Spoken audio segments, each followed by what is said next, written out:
Não, e como você falava também, justamente essa questão de qual que é a imagem, Josias, que um possível banimento no Twitter aqui também pode passar, né? Do Musk em si não estar tão preocupado ali, o Sakamoto já retomava como ele tem esse uso político do X como um todo, geralmente, mas aqui na lista de países que o X não atua, a gente tem o que? É China, Rússia, Irã, Coreia do Norte. Como é que você vê essa possibilidade e essa notícia agora, então, dessa ameaça de tirar o X do ar e da necessidade do cumprimento dessa decisão? É uma decisão muito arriscada, porque ela é inevitável, não se pode permitir que o Brasil seja tratado como um país sem leis, mas o Alexandre de Moraes, que sempre foi visto como uma raposa, no Supremo Tribunal Federal, ele está lidando agora com um porco-espinho, né? Então, ele tenta agora, o Alexandre de Moraes, tenta repetir com a Rede X o que fez com um outro conglomerado digital. Em 2022, cercado pelo Alexandre de Moraes, o Pavel Durov, que é o fundador russo do Telegram, ele executou no Brasil um recuo com uma aparência de derrota. E o Elon Musk, que é o embusteiro do X, ele faz o contrário. Ele aposta no desrespeito a ordens judiciais e, fustigado com a ameaça de ter a sua rede retirada do ar, ele dobra a aposta, né? O Pavel Durov, que é, aliás, um encrenqueiro que acabou de ser liberado da cadeia na França, né? Passou alguns dias em cana na França. Ele amargou uma ordem do Alexandre de Moraes em 2022, uma ordem que retirou o Telegram do ar. Aí ele apresentou desculpas esfarrapadas por ter desrespeitado determinações judiciais e atendeu a todas as exigências do Supremo, né? Nomeou um representante no Brasil, tirou do ar uma mentira do Bolsonaro, prometeu interromper a navegação do bolsonarista Alan dos Santos, diz que combateria fake news e acenou até com a hipótese de colaborar com a Justiça Eleitoral na sucessão daquele ano, na sucessão de 2022, né? O Elon Musk faz o oposto. Ele sai do país, ele retira o escritório do X do país antes que o Moraes retire o X do ar, e ele já estava às turras com o Alexandre de Moraes, foi incluído no inquérito das fake news, por conta de desrespeitos anteriores a decisões judiciais. Então, ele retira o escritório, agora o Alexandre de Moraes o intima, aliás, usa, acho que é inédito isso, usa a própria Rede X para intimar o seu proprietário a cumprir ordens judiciais, dar um prazo, sob pena de retirar a rede do ar. E o Elon Musk, como disse, dobra a aposta no desrespeito, faz troça do Alexandre de Moraes, coloca uma imagem do ministro produzida por inteligência artificial como um grande vilão. E a diferença dos dois cenários é que lá atrás, em 2022, o Alexandre de Moraes estava lidando com golpistas e tinha todo o apoio das instituições e da maioria dos brasileiros para agir em defesa da democracia brasileira. Hoje, a ameaça democrática foi superada, o Bolsonaro continua percorrendo a cena política como um personagem quase que inimputável. Contra ele, parece que as coisas não acontecem, os inquéritos são caminham numa velocidade incompatível com os crimes praticados pelo personagem. E estamos agora às voltas com uma eleição municipal, sem o risco à democracia. Tem aí uma imitação de Bolsonaro na cena eleitoral paulista, mas aquele grande risco foi superado. E está lá o encrenqueiro mor, o Bolsonaro, às vésperas de promover um novo ato político na Avenida Paulista, no dia 7 de setembro, de contestação ao Supremo. Então, essa demora na punição do Bolsonaro e a repetição com a Rede X daquilo que aconteceu com o Telegram dá uma impressão de déjà vu, dá uma impressão de filme velho, né? E O que melhor poderia acontecer agora, o ministro vai continuar lá a sua cruzada contra o X, com um risco grande de desmoralização, porque quem briga com porco-espinho pode ser arrastado por ele para a lama, né? Então, esse é o risco que está correndo o Alexandre de Moraes. E o Elon Musk, diferentemente do Durov, o Durov, o dono do Telegram, fundador do Telegram, era um personagem imprevisível. O Elon Musk, ao contrário, é muito previsível. Ele é previsibilíssimo e está acontecendo exatamente o que ele desejaria que acontecesse. Uma investida do Supremo Tribunal Federal que ele trata como ato de censura, quando sabemos todos que o Elon Musk não está preocupado de nenhuma forma com censura. Se estivesse preocupado com censura, ele estaria comprando briga na China e não no Brasil, né? Agora, o que de melhor poderia acontecer, à margem dessa disputa que o Alexandre de Moraes trava com Elon Musk, era que o presidente da Câmara, o Arthur Lira, saísse de cima do projeto que regulamenta as plataformas digitais no Brasil. Isso é o que de melhor poderia acontecer, que o Congresso tomasse vergonha na cara e colocasse para andar alguma coisa que se parecesse com regulamentação desse negócio bilionário que continua trafegando à margem das leis e dependendo de decisões judiciais que aqui e ali são tomadas para coibir as suas delinquências, né?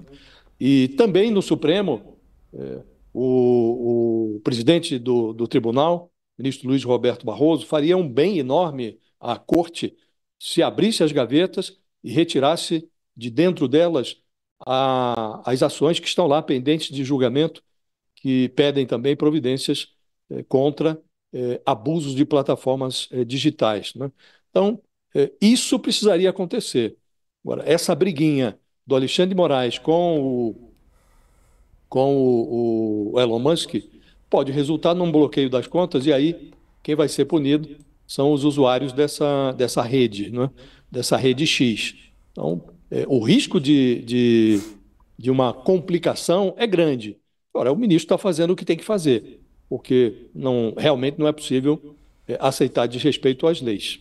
Sim, tecnicamente tá todo mundo falando justamente disso, né? O ministro está fazendo o que tem que se fazer, mas queria até trazer um destaque aqui que a nossa colega Raquel trouxe na coluna dela, de avaliação de políticos, tanto de direita quanto da esquerda, quanto especialistas como um todo, dizendo que o ministro Alexandre de Moraes, de certa forma, mordeu uma isca do Musk ao tirar o Twitter, o X, do ar tão perto da eleição. Sakamoto, queria uma avaliação sua nessa questão de contexto mesmo, a parte de estratégia política ali, de certa forma, entra na análise do ministro Alexandre de Moraes nesse sentido. Como é que você viu essa decisão?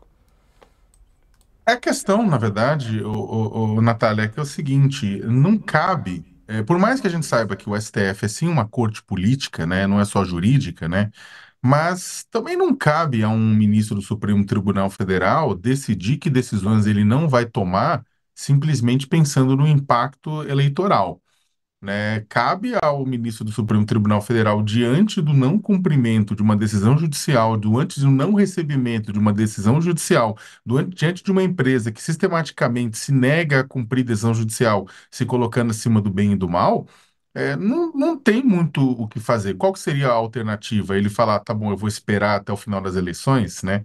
Aí ele poderia ter se acusado do quê? De não cumprir, né, com o seu dever. A pergunta é por quê? Aí a Meta, que é dona do Facebook, do Instagram, do WhatsApp, vai chegar e falar, ô amigo, por que que eu tenho que cumprir? O Google vai falar, o Google que é dono do Google, do YouTube, né? Vai falar, por que que eu tenho que cumprir? O TikTok, todo mundo vai falar, por que que nós temos que cumprir essa decisão se o gostoso do Musk não cumpre, né? Por que que a gente tem que cumprir e ele não cumpre? né? Por que que a gente tem que receber? Porque vamos lembrar que a Meta recebeu a decisão judicial do juiz eleitoral Patinho aqui em São Paulo, né, para tirar as redes do Pablo Marçal, com 12 milhões de seguidores no Instagram, do ar até o final das eleições. Então, por que que a Meta cumpre e o Twitter, por exemplo, não cumpre? Né? Isso, na verdade, é uma pergunta que se vale para qualquer pessoa do país. Se o Alexandre Moraes não tomasse uma decisão, porque o que a gente está falando não é uma decisão do nada, é uma pessoa, é uma organização que não está cumprindo uma decisão judicial, enquanto as outras organizações similares estão cumprindo decisões judiciais. Então, se o Alexandre Moraes simplesmente falasse, eu não estou falando que foi boa ou foi ruim, é uma quase que não tem muito o que fazer. Né? Porque é o seguinte, se ele deixa de cumprir, ele vai estar cometendo crime. O Alexandre Moraes vai estar cometendo um crime para beneficiar o X de Elon Musk, né? Então é o seguinte, é uma questão que, na verdade, acaba se tornando quase que tá dada, né? Ele não tem outra alternativa do que cumprir. É claro que o Musk sabia disso. É claro que a extrema-direita sabe disso. A extrema-direita, por um lado, vai utilizar isso como censura, como tudo isso mais, mas também vai perder uma importante plataforma de comunicação, porque o X acabou se tornando, é claro, ele ainda é muito útil, ele tem muita gente que troca memes, troca vídeos, vai se informar lá, mas com a chegada do Musk e o levantamento de determinadas travas que tinham sido colocadas ao longo dos anos pela equipe anterior do Twitter, o Twitter se tornou um lugar bastante tóxico e bastante propício para a propagação de mentiras. Você encontra vídeos de assassinatos, vídeos de pessoas sendo atropeladas de sangue, sabe? Vídeos, coisas que não antes a rede bloqueava. Sabe? Vídeos de extrema violência, né? Vídeos com neonazismo. Você tem encontrado coisas lá dentro que antes a rede bloqueava e na nova gestão do Musk passou a aparecer. Então, o que acontece? O Twitter acabou se tornando uma plataforma bastante interessante para uma parte da extrema-direita. Então, a extrema-direita vai ter esse discurso: olha, o Moraes tirou a plataforma, o Moraes simplesmente não tinha como, estava seguindo as ordens judiciais, seguindo o que prevê a lei nesse sentido. Agora, por outro lado, ou seja, ela vai usar esse discurso de censura e tudo isso mais, por outro lado, também, é claro, e perde, né, uma parte o STF vai ser atacado, tudo isso mais, mas por outro lado, uma parte da extrema-direita também perde um canal importantíssimo de contato com o restante da sociedade. Por quê? Porque os grupos de extrema-direita rapidamente vão se reorganizar em outras plataformas. Isso aí não tenho dúvida nenhuma, da mesma forma que o que aconteceu com o Pablo Marçal, né, com relação à suspensão da conta dele no Insta. O problema é que você tem um limite, você não vai atingir aquele grupo de pessoas que não está muito mobilizado contigo. Você acaba apartando isso. Né? Então, há uma perda também para a extrema-direita, não é apenas para o campo democrático sem a plataforma. É uma pena, mas não tinha muito o que fazer. Natália, eu acho que o Moraes, se não fizesse essa colocação, ele ia estar prevaricando. Tá descredibilizando ali o próprio trabalho, mas aí você falando justamente das conversas que são tidas ali no Twitter, da circulação de mensagens, de imagens, queria trazer com vocês, inclusive, a série de publicações que o Musk foi fazendo durante a madrugada sobre esse assunto, e aí ele trouxe justamente essa imagem que a gente tá vendo de uma montagem comparando o Moraes com os vilões ali do Harry Potter e do Star Wars, esse rosto ali do Voldemort, junto com do Star Wars, dizendo que deu um comando também, inclusive ele fez isso tudo pela inteligência artificial. A gente vê ali ele falando Grok, que é o concorrente do chat GPT, pedindo para gerar essa imagem do ministro Alexandre de Moraes, com essa mistura dos vilões, que aparece ali todo maquiado, de toga, com sabres de luz e tudo mais. E o Musk também, inclusive, compartilhou a foto de um homem careca com a roupa de juiz atrás das grades de uma cela, e aí escrevendo: um dia, Alexandre, essa foto sua na prisão será real, marque minhas palavras. Aí, então, só acrescentando dentro do que o Sakamoto estava falando, né, Josias, de como também é um espaço que é usado para todo tipo de conversa, que está decaindo em muitos sentidos, mas mostrando o Musk usando ali de forma política o Twitter, como vem fazendo já há muito tempo, né? A Rede X é hoje uma das mais No X. tóxicas, né, do meio digital, né? É uma das mais tóxicas. E o Elon Musk, com esses seus memes, a ridicularização do Alexandre de Moraes, ele hasteou à distância, em plena Praça dos Três Poderes, em Brasília, a bandeira da galhofa, né?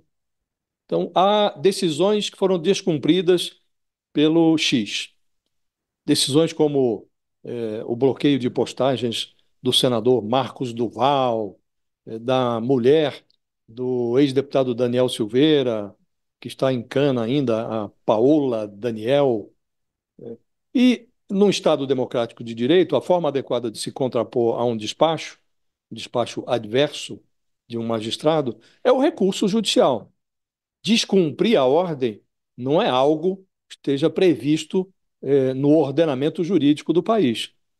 Então, se você discorda, considera a ordem inadequada ou as ordens inadequadas, tem sempre a possibilidade de recorrer. E o Elon Musk não recorreu e simplesmente descumpriu. Então, ele não deixou outra alternativa ao Alexandre de Moraes, senão a intimação e o aviso. Ou cumpre ou vai ser retirado do ar, né? Como disse Natália mais cedo, esse debate, esse embate, que é uma reiteração, né, porque isso já aconteceu, não é a primeira vez que o Alexandre de Moraes se contrapõe ao Elon Musk e vice-versa, isso deveria inspirar na Praça dos Três Poderes, do outro lado da rua, onde se encontra o prédio do Supremo Tribunal Federal, no Congresso, deveria estimular os parlamentares a adquirirem algo que se pareça com vergonha na cara e retirar das gavetas o projeto de lei que regulamenta as chamadas Big Techs, né?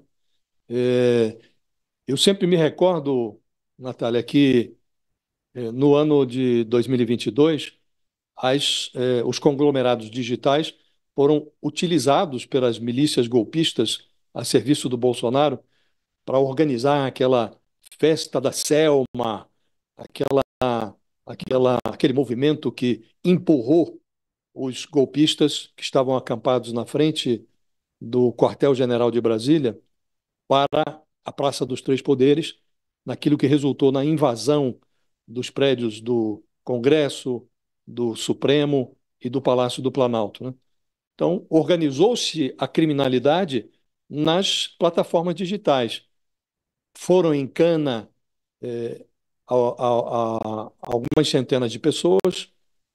As primeiras sentenças começaram a ser proferidas. Tem gente aí já sentenciada a mais de 17 anos de cana. E não tem nenhum diretor de conglomerado digital, de Big Tech, responsabilizado por coisa nenhuma. Então, a tentativa de golpe trafegou pelas plataformas digitais e não há nenhum diretor, nenhum dirigente de Big Tech responsabilizado. Então, chegou a hora de o Brasil ter alguma legislação. Já há países na Europa que têm leis para lidar com isso. A Austrália já se equipou para lidar com isso. O problema vai mudando de estágio, né? Porque a tecnologia avança rapidamente, é preciso sempre ajustar essas leis à nova realidade. O problema é que nós estamos brigando no escuro. Nós não dispomos de lei nenhuma. As leis que nós temos, elas já estão há muito ultrapassadas, né?